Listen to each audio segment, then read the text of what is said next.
1944. A Japanese propaganda leaflet drops from the sky over Allied positions in the Pacific. It's addressed to black American soldiers. The message is clear. Your country doesn't respect you. Why fight for them? Surrender to us. We'll treat you better than America does. But there's another message embedded in that leaflet. A message the Japanese command truly believes. Black soldiers are inferior fighters. They lack courage. They're cowards who will break under pressure. The Imperial Japanese Army had built their entire Pacific strategy on racial hierarchy. The Yamato race at the top, everyone else beneath them.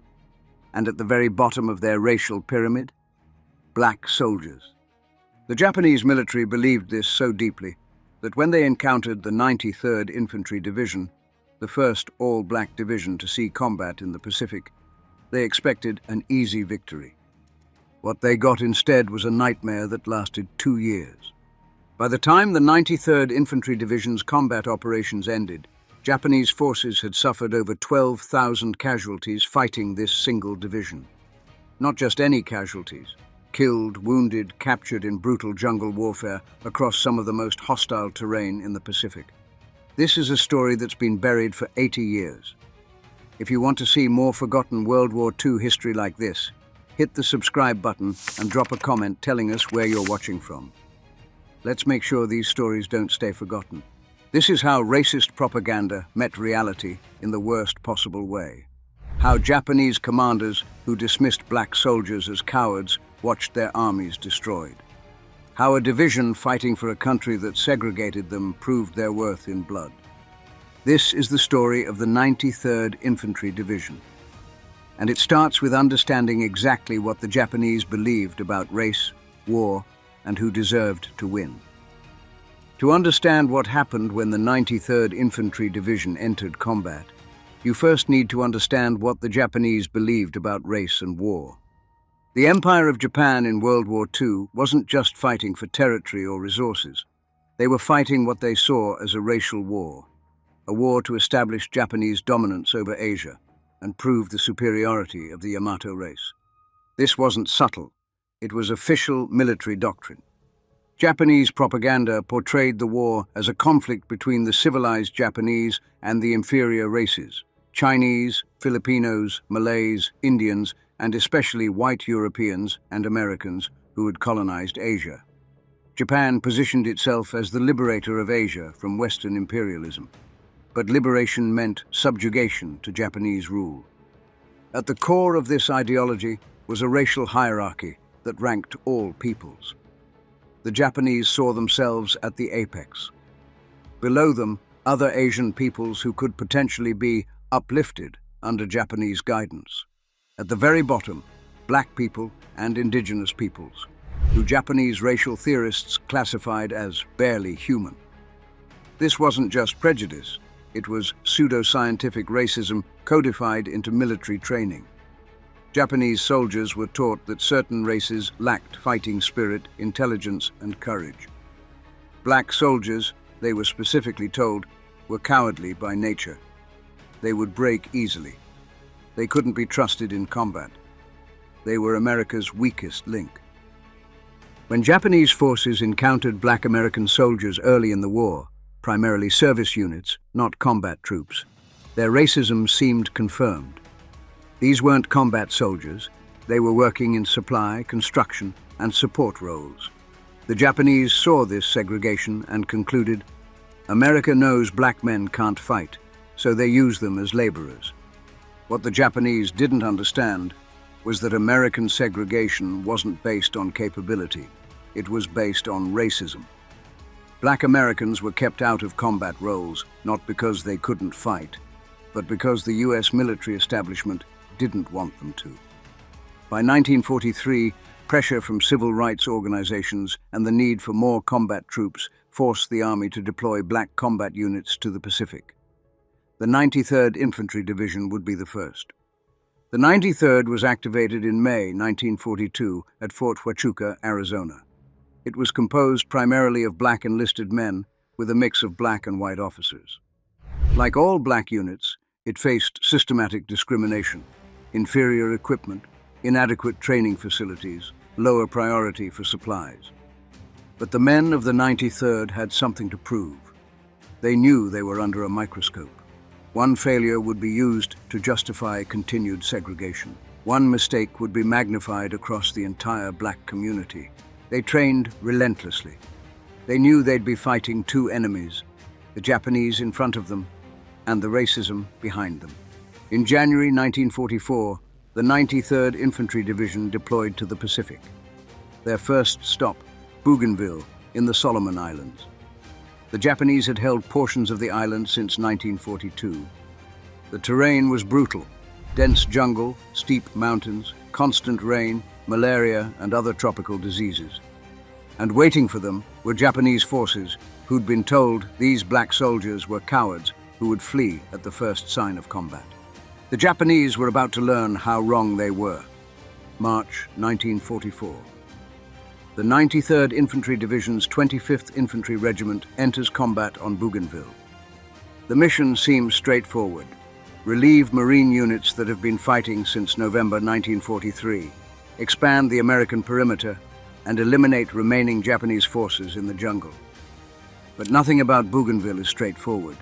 The terrain is a nightmare. Jungle so dense you can't see 10 feet ahead, mountains that rise nearly vertical, rivers that flash flood without warning, heat and humidity that make every movement exhausting, and rain, constant drenching rain that turns trails to mud and makes resupply nearly impossible. The Japanese have been on Bougainville for 2 years. They know the terrain intimately. They've built fortified positions, bunkers reinforced with logs and earth, camouflaged so well you don't see them until you're on top of them. They've dug spider holes, individual fighting positions that allow a single soldier to pop up, fire, and disappear. They've also prepared psychologically. Japanese officers have told their troops they're facing inferior soldiers, black Americans who lack fighting spirit. The first serious attack, they're told, and these soldiers will break and run. The 93rd's first major engagement comes near the Torokina River. A Japanese patrol encounters an American patrol from the 25th Infantry. The Japanese, expecting cowardice, attack aggressively. What happens next shocks them. The American patrol doesn't retreat. They return fire with disciplined volleys.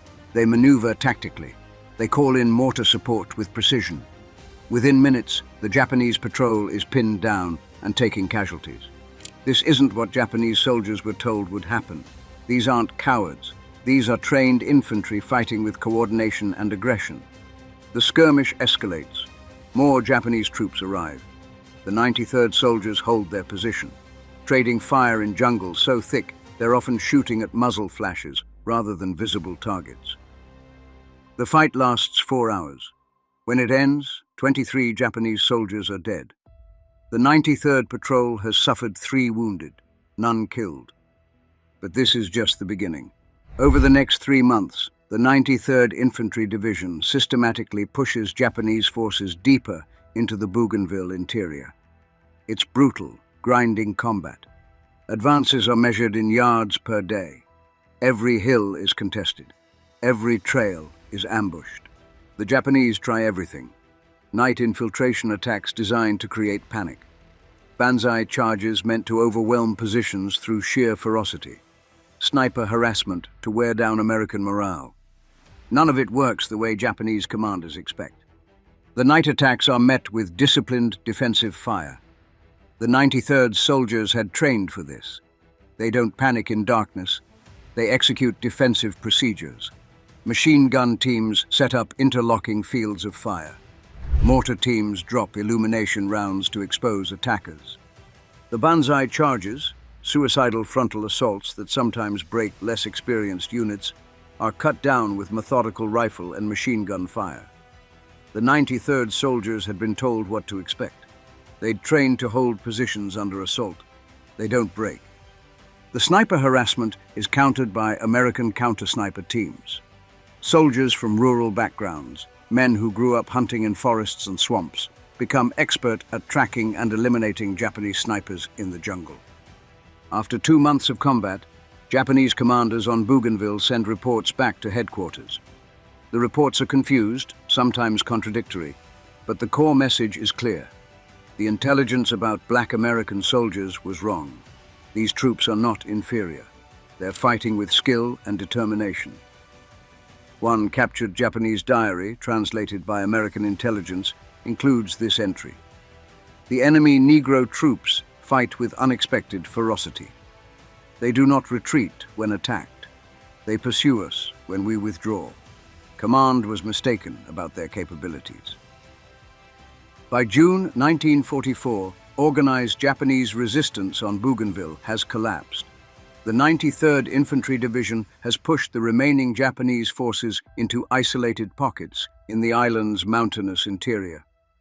These pockets will hold out until the war's end, but they're no longer a threat to American operations.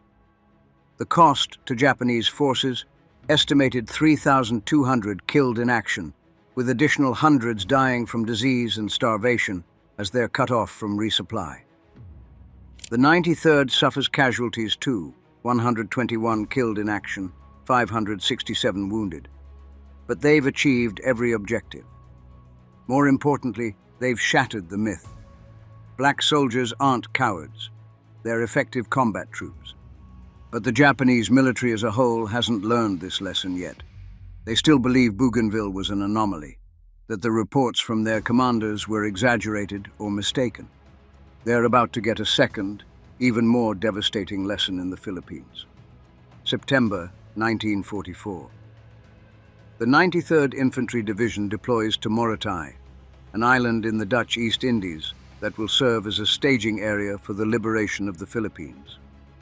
By now, the 93rd has a reputation.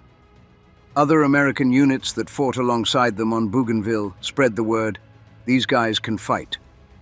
White officers who'd been skeptical about commanding black troops have become fierce advocates. Combat correspondents have started writing stories about the 93rd's performance. But the Japanese High Command still hasn't adjusted their assessment. They still believe that black American soldiers are inferior, that Bougainville was an exception, that in sustained combat against experienced Japanese troops, the 93rd will fail. Morotai is supposed to be a relatively easy operation. Intelligence suggests light Japanese presence, maybe a few hundred troops. The invasion goes smoothly, with minimal resistance. The island is secured quickly, and engineers begin building airfields to support the Philippines campaign. But the Japanese aren't done with Morotai. Throughout late 1944 and into 1945, Japanese forces continue to infiltrate the island. Small units slip through the American perimeter at night. They sabotage equipment. They attack supply convoys. They're trying to disrupt the airfields and slow the American advance toward the Philippines.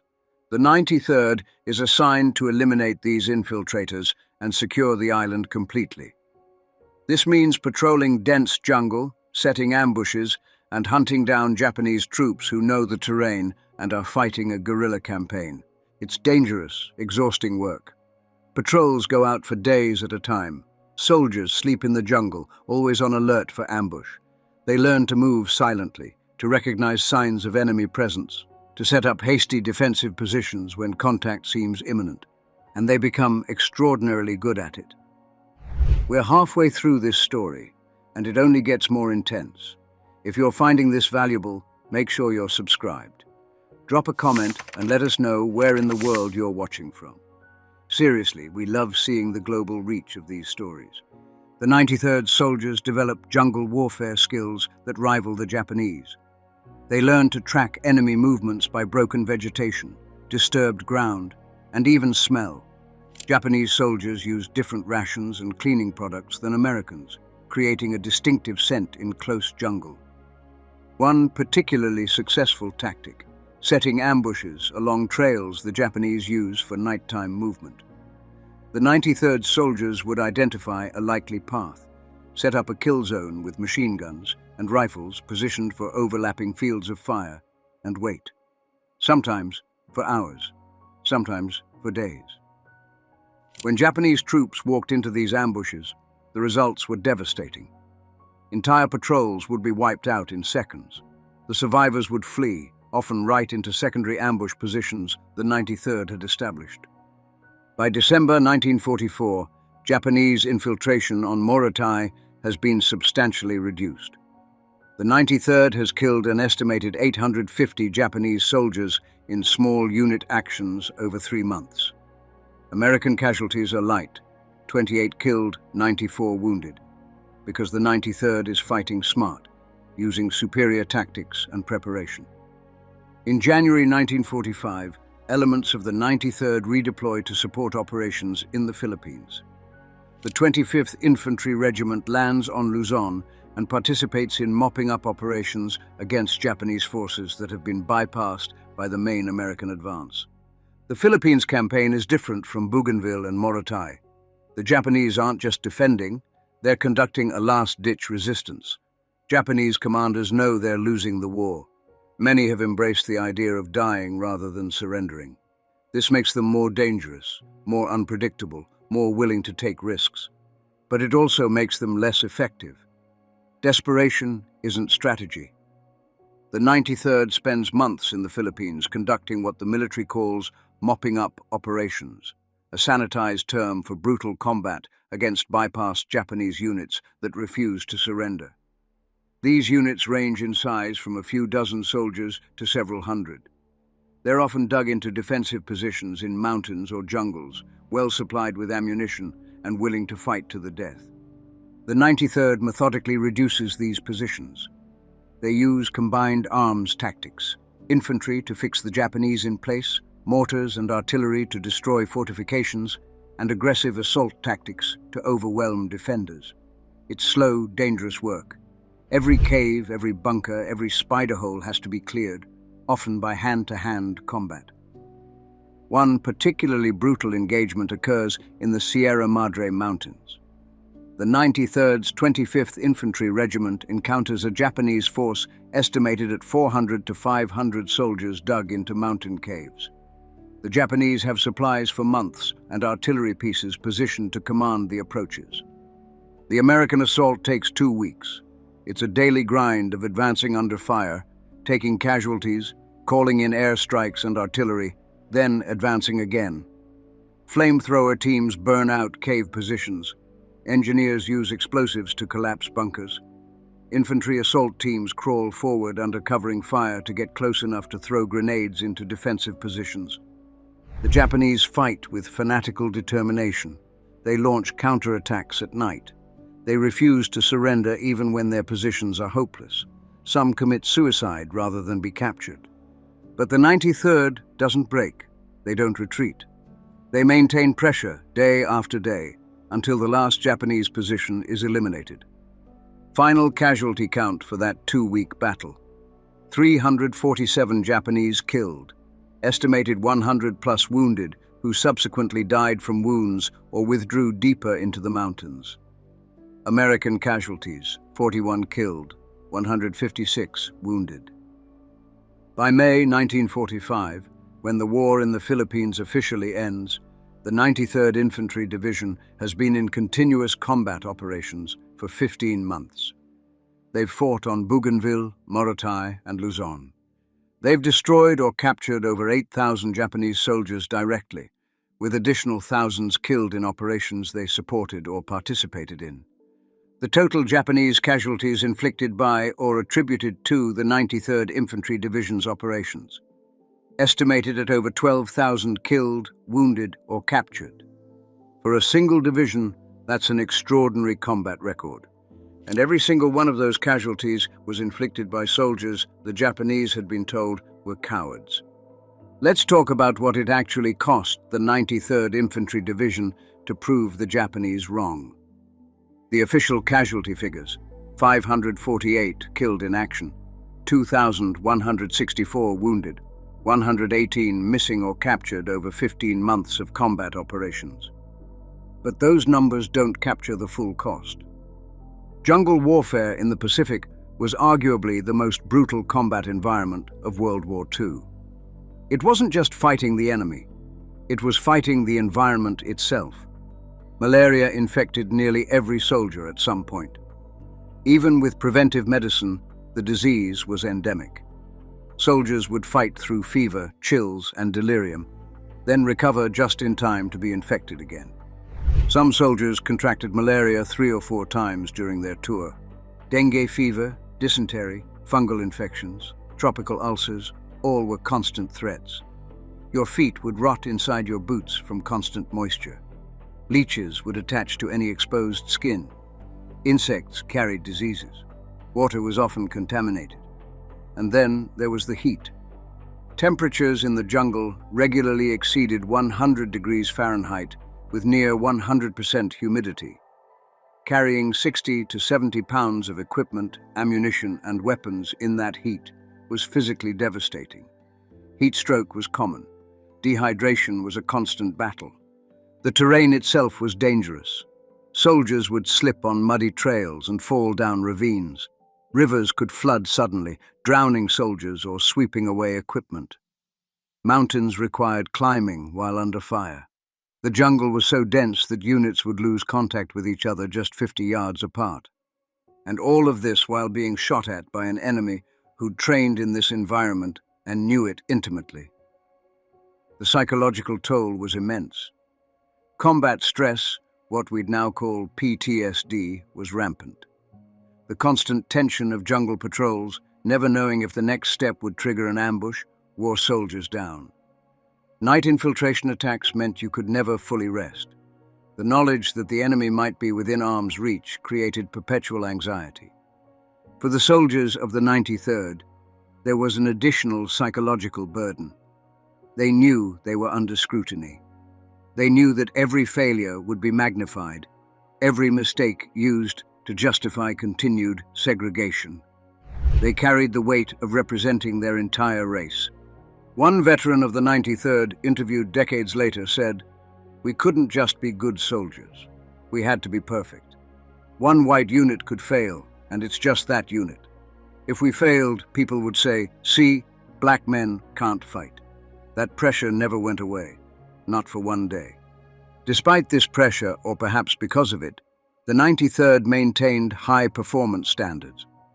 Their discipline under fire was noted by commanders. Their tactical execution was sound. Their morale, despite everything, remained strong. But it came at a cost. Soldiers pushed themselves past exhaustion. They fought through injuries that should have sent them to hospitals. They volunteered for dangerous patrols because they didn't want to be seen as shirking. They took risks that more established units might not have taken because they were constantly trying to prove themselves. The racism didn't stop during combat either. White officers, even those in the same division, sometimes treated black soldiers with condescension.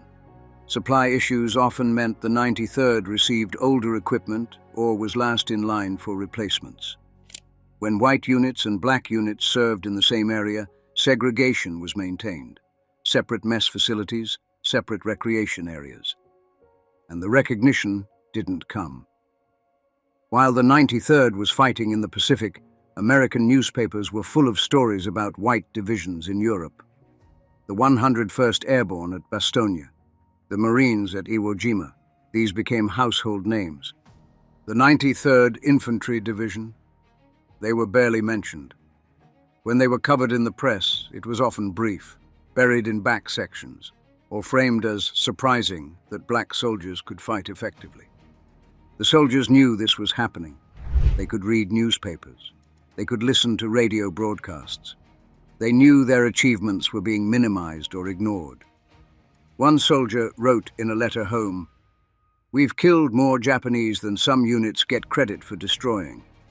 But you won't read about us in Life magazine. You won't see our pictures in the newsreels. It's like we're invisible, except when they need someone to fight." Despite all of this, the disease, the terrain, the enemy, the racism, the lack of recognition, the 93rd Infantry Division continued to perform at a high level for 15 months of continuous combat operations. They did it because they understood what was at stake. They were fighting two wars, the obvious one against Japanese forces and the longer war against American racism. Every successful operation chipped away at the justifications for segregation. Every casualty they inflicted proved the lie of racial inferiority. They knew they might not receive recognition, They knew they'd probably go home to the same discrimination they'd left behind. But they also knew that future generations of Black Americans would benefit from what they were proving. And they proved it in blood. Over 12,000 Japanese casualties. Not through superior numbers. The Japanese often had numerical advantages in individual engagements. Not through better equipment. The 93rd often had older or inferior gear, but through superior training, discipline, courage, and determination. The Japanese had said black soldiers were cowards. The 93rd Infantry Division's answer was written in the casualty reports of every battle they fought. August 15, 1945. Japan surrenders. World War II is over. The 93rd Infantry Division begins the process of demobilization. Soldiers who've spent up to 3 years in the Pacific, 15 months in continuous combat, prepare to return home.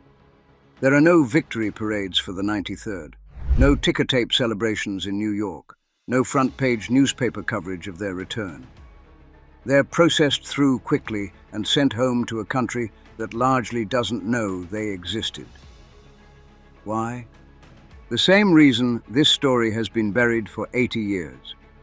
The 93rd Infantry Division's achievements complicate narratives that America wanted to tell about itself. In the immediate post-war years, Hollywood began churning out World War II films. Battleground, 12 O'Clock High, Sands of Iwo Jima, dozens of movies celebrating American military victories. None of them featured black combat soldiers. When black soldiers appeared in World War II films at all, they were in service roles. Cooks, drivers, laborers. The combat was done by white soldiers. The heroism was white heroism. The official military histories published in the 1950s and 1960s gave the 93rd Infantry Division minimal coverage. The multi-volume United States Army and World War II series includes brief mentions, a few pages at most, often focusing on supposed problems the 93rd had rather than their achievements. The narrative that emerged was that black units were acceptable in support roles but struggled in combat. That they required more white officers to maintain discipline. That they weren't as effective as white units. This narrative was racist nonsense, contradicted by the 93rd's actual combat record. But it served a purpose. It justified continued segregation in the military. If black soldiers couldn't fight as well as white soldiers, then integration wasn't necessary. The truth that the 93rd had compiled one of the most impressive combat records of any division in the Pacific was inconvenient. So it was minimized, downplayed, or simply ignored. For decades, this history existed only in military archives, after-action reports, casualty lists, unit histories that few people ever read. The veterans themselves told their stories to their families, their communities. But mainstream American history forgot the 93rd. This wasn't unique to the 93rd. Virtually all black combat units from World War II were erased from popular history. The 761st Tank Battalion, the 92nd Infantry Division. The Tuskegee Airmen received some recognition, but even that took decades. The systemic erasure had real consequences. When debates about military integration occurred in 1948, opponents could point to the lack of evidence that black soldiers could perform effectively in combat roles. They could claim there was no history of successful black combat units. Of course, there was history. The 93rd Infantry Division was that history, but it had been buried. The erasure continued for generations. History textbooks barely mentioned black military service. PBS documentaries about World War II would spend hours on European campaigns, and maybe 5 minutes on the Pacific contributions of black units. It wasn't until the 1980s and 1990s that historians began systematically recovering these stories. Researchers interviewed surviving veterans. They dug through National Archives records. They found the after-action reports, the casualty statistics, the commendations that had been filed and forgotten. Slowly, the true story of the 93rd Infantry Division began to emerge. Books were published. Academic papers were written. Eventually, documentaries were made.